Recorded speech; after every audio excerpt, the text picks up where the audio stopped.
Let me tell you something right now. This ain't just a moment. This is history slamming its fist down on the table and saying, you ain't ignoring me no more. Because the day they lost India, they ain't just lose a country, they lost an idea. They lost control over a future they thought they owned. And let me tell you, when giants fall, the world hears the echo. But when a sleeping giant wakes up, oh, the world don't just hear it, they feel it. In their bones now, I ain't gon' lie to you. For a long time, folks didn't take India seriously. They thought India was just the back office of the world, a cheap labor hub, a country that only reacted, never acted, a place where people followed instructions but never gave them. Oh, how wrong they were. And let me tell you, when that tide turned, the moment they realized they lost India for good, it was the day India stopped asking and started telling. You see, power don't come from weapons, power don't come from money, power comes from belief. It comes from a fire that won't die out, and for decades that fire was burning underground in India, quietly. Patiently, watching, learning, waiting, and baby when that fire finally exploded. It didn't ask for permission. It didn't wait for validation. It just showed up, uninvited and unstoppable. I remember when they used to talk about India like it was just another player on the field. Oh, they're catching up. They'll get there one day. But let me tell you, India didn't catch up. India overtook, it leaped over the doubters, it walked past the critics, and when it did, it didn't scream or shout. It just looked around and said, now what? They lost India when they underestimated the quiet storms, the engineers working in silence, the scientists building rockets in a corner of the world where cows roam the streets, but minds reach the stars. They laughed when India sent satellites to Mars on a shoestring budget, but they weren't laughing when those satellites worked better than theirs. They weren't laughing when India built the cheapest vaccine in the world and saved millions. You know what they did? They stayed quiet, because deep down they knew the game changed. They lost India when the world started asking India what to do. Not telling, asking. They lost India when Indian CEO began running trillion-dollar companies. When Indian minds weren't just solving problems, they were creating worlds. When Indian diplomats walked into rooms that once ignored them, and suddenly everybody stood up. Let me tell you something, man. You can't keep a lion in a cage forever. Sooner or later, that cage breaks, and baby, when it does, you better pray the lion don't come for you. India was caged for too long. Colonialism chained it. Poverty weighed it down. Politics divided it, but still it rose through the dust, through the chaos, through the noise, it rose. They lost India the moment the mindset shifted, the moment people stopped saying, we'll do it cheaper, and started saying, we'll do it better. And that's when it was over. That's when the world knew it wasn't about price anymore. It was about value, and India had it, in abundance. I don't care what map you're looking at. I don't care what report you read. You cannot measure destiny with data. And India's destiny was never to serve, it was to lead. And when it stepped into that role, boy, the whole world got shook. You could see it in their eyes. They started scrambling, trying to make alliances, trying to change the rules, but it was too late. The torch had already passed, and India was running with it. You want to know the day they lost India? It wasn't one single moment. It was 1,000 cuts. 1,000 misjudgments. 1,000 moments of arrogance when they said, oh, it's just India. But the final blow, that last strike, it was self-belief. That's what did it. Because once a people believe in themselves, truly believe, there ain't no stopping them. They lost India when Indian youth started dreaming bigger than jobs, when they said, I don't want to work in a cubicle, I want to own the building, when they looked at Silicon Valley and said, I'll build my own valley, when they looked at outdated textbooks and said, we'll write new knowledge. They lost India when mothers stopped praying just for good marriages for their daughters, and started praying for powerful futures, when fathers stopped saying, stay safe, and started saying, go lead. They lost India when the new generation said, "We are not your call center. We are your competition." I remember watching a young Indian girl standing on a stage, speaking in a language that ain't even hers by birth. Speaking with a fire, with a purpose, with a vision, and the crowd was silent, not because they weren't interested, but because they knew they were witnessing a shift. She wasn't asking for a seat. She was redefining the table, and they knew they lost something that day, something big, and don't get it twisted. India didn't become powerful by copying. No, sir, India became powerful by creating. It fused ancient wisdom with future tech. It blended soul with software, culture with code. You can't teach that. You can't steal that. You can't contain that. That's magic, and that magic, it's rooted deep, deeper than borders, deeper than politics. Deeper than fear. They lost India when the world realized India is not a follower anymore. It's a standard, setter, a trend, maker, a force. When India walks into the room, people don't ask, "Where have you been?" They ask, "What do you want to build next?" Let me tell you something, man. The moment India stopped trying to fit in, that's when it stood out. It wasn't about being like the West. It was about being better than what the West thought was the best. And when that switch flipped, oh, it was done, over, final. You could see it in the stock markets. You could feel it in global summits. You could hear it in the way news anchors started stuttering over the word superpower. Like they couldn't believe it was real. But baby, it was real, and it was just the beginning, because here's the truth. They didn't just lose India. They lost their grip on how the world works. For centuries the narrative was theirs, the power was theirs. But now, it's shared, and India ain't just demanding a share, it's commanding it.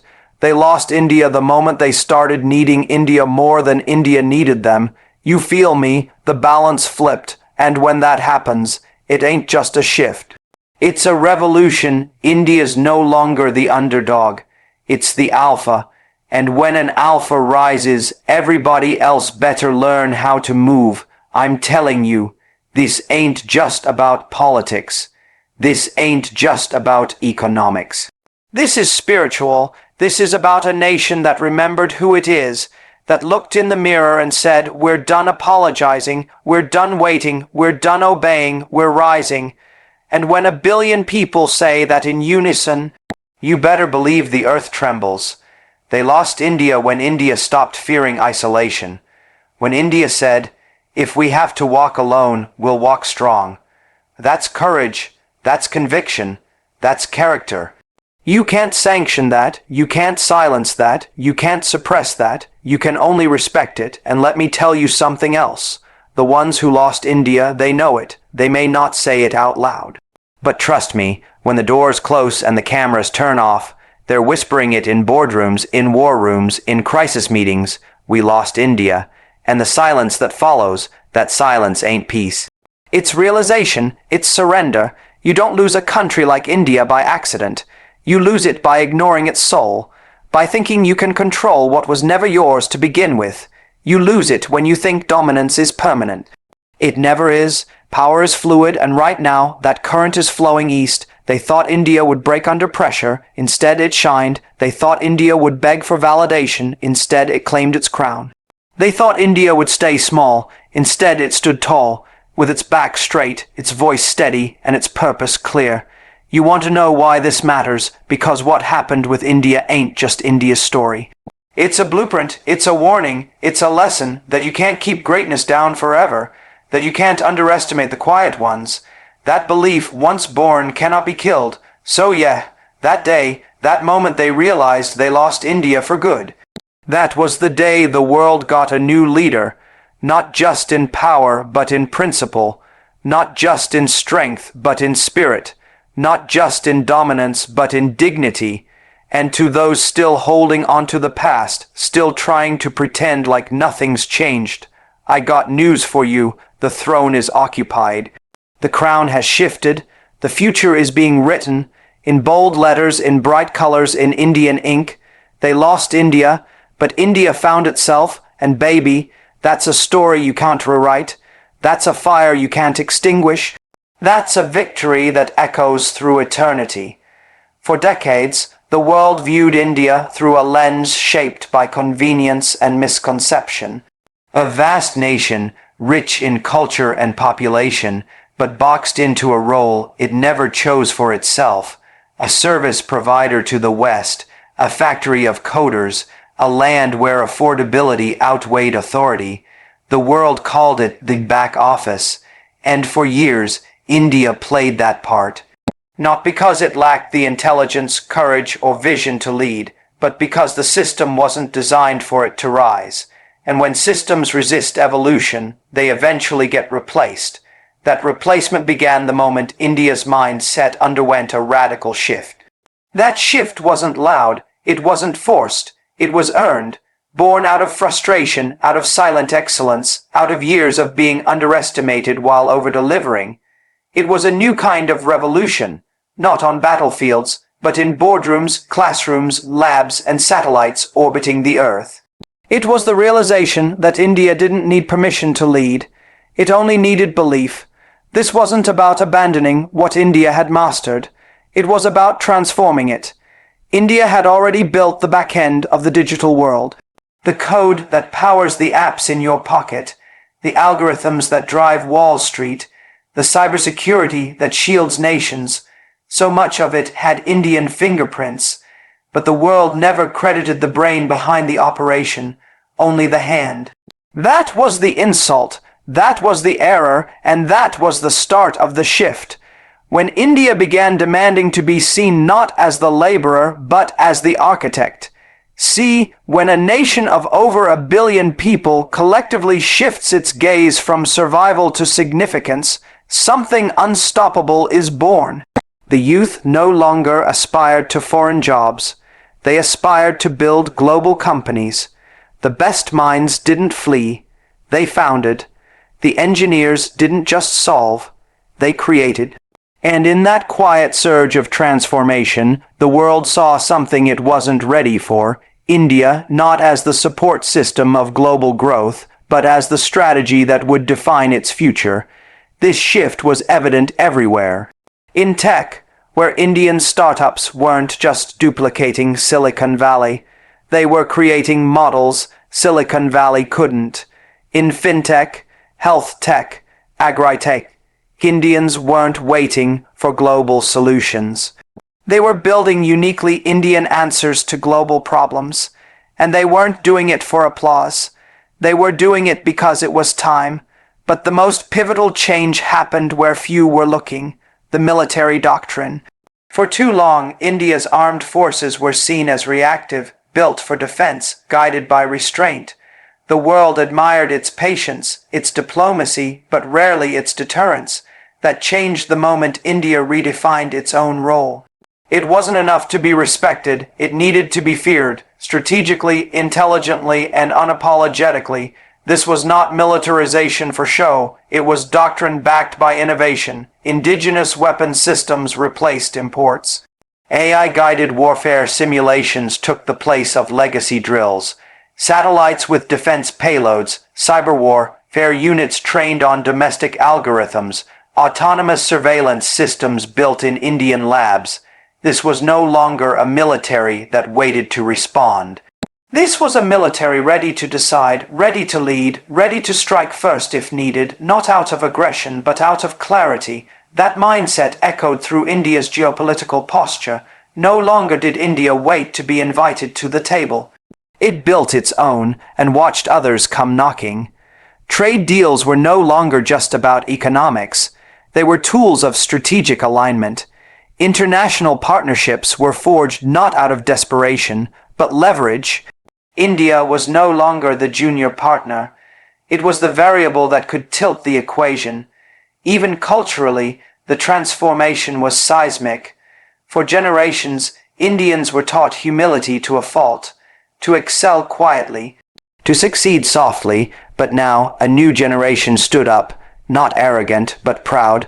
They knew their worth, and more importantly, they knew the price of hiding it. The brain of the world no longer whispered, it spoke. At summits, on global stages, on social media, in cinema, in academia, the Indian voice grew sharper, clearer, more strategic. Not just intelligent, but influential. This wasn't accidental. It was the result of decades of groundwork. The rise of Indian CEO at global tech giants was not just personal success. It was symbolic of intellectual dominance. The data flows that once went westward now began to circle back. India wasn't just processing the world's information, it was shaping it. Dictating where it should go, how it should be stored, how it should be protected. The back office had become the control tower, quietly, efficiently, irreversibly. With that came responsibility, and India embraced it. Global crises that once ignored India now awaited its response. When pandemics struck, India didn't just protect its own, it became the pharmacy of the world. When tech disruption hit global markets, Indian minds provided the frameworks to stabilize them. When conflict brewed in distant lands, nations called New Delhi, not just Washington or Brussels. And when space became the new frontier, India wasn't content being a spectator. It planted its flag with precision, purpose, and poetic defiance. What makes this shift even more profound is its origin. It didn't start with an explosion. It started with an idea that India's identity is not rooted in service to others, but in strategic contribution to the world. That the nation's history, scarred by colonization and partition, could be rewritten, not with revenge but with results. The new India isn't interested in optics, it's focused on outcomes, its diplomacy is deliberate, its economy is dynamic, its military is decisive, and all of this is powered not by weapons or wealth alone, but by the strategic brain it once outsourced to others. That brain came home, and when it did, it didn't just think differently, it thought for the world. Think tanks began quoting Indian researchers. Cybersecurity policies borrowed Indian models. Renewable energy strategies took cues from Indian experiments. The Indian rupee, long shadowed by volatility, began asserting its place in trade negotiations. Currency swaps, digital payment infrastructure, sovereign blockchain protocols, all led by India's brainpower. This wasn't imitation, this was initiation. The world didn't know how to respond. How do you negotiate with a country that no longer needs your approval? How do you dismiss a nation that just redefined your playbook? You don't, you adapt, or you fall behind, and many did fall behind, not because they were weaker, but because they were slower to accept that the old order had changed, that the intellectual compass was tilting, that the next 10 breakthroughs in science, defense, finance, and diplomacy might come not from the West, but from within the Indian subcontinent. What drove this wasn't nationalism. It was clarity. 1 billion people slowly waking up to the fact that they were never meant to serve. They were meant to lead. And once a population that massive begins to believe in itself, not individually, but collectively, the balance of power doesn't just shift. It breaks. The old paradigms collapse. This wasn't the work of one leader. It wasn't the outcome of a single policy. It was a cultural awakening, a generational pushback against being invisible. India's intellectuals no longer emigrated to be noticed. They stayed to be needed. They built for India with the world in mind, not the other way around, and the results spoke louder than any speech. Universities began pivoting to Indian curriculums. Global institutions studied Indian policy experiments. The idea of India changed from potential to pivotal, from emerging market to essential partner, from regional actor to global chess master. What made it even more revolutionary was the humility with which it happened. India didn't thump its chest, it didn't broadcast dominance, it just acted and those actions rewrote equations. Every time an Indian firm outbid Western competitors, Every time an Indian tech stack secured 1 billion users, every time an Indian satellite launched on budget and ahead of schedule, the message was clear: the brain is back, and this time it's running the show. Behind the scenes, defense innovation began syncing with civilian research. Dual-use technologies gained traction. The same minds building AI tools for healthcare were optimizing battlefield analytics. The same engineers coding payment systems were simulating missile logistics. This wasn't accidental, it was deliberate, it was doctrine. The military wasn't just being upgraded, it was being reimagined. Think of an army that can deploy drones coded by teenagers. A navy whose logistics chain is powered by domestic blockchain. An air force with AI that predicts engagement outcomes before the first shot. That's not science fiction, that's Indian defense strategy, built in quiet labs, backed by bold minds and executed with precision. This wasn't the India of wait and watch.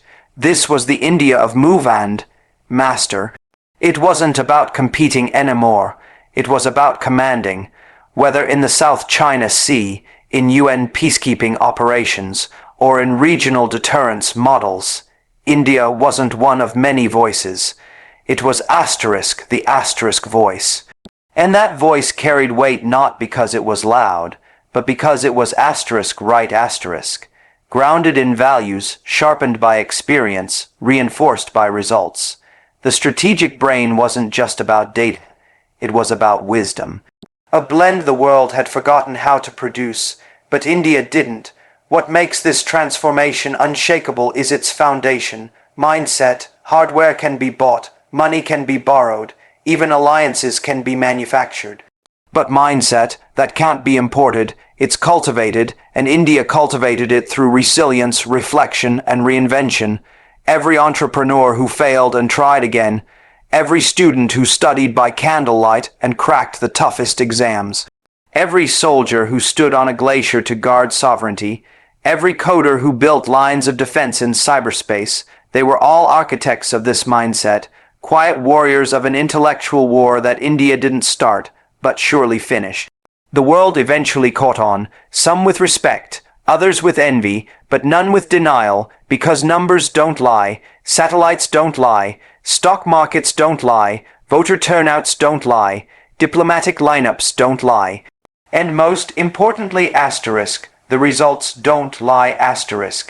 India had arrived, not as a service provider to someone else's dream, but as the strategist of its own.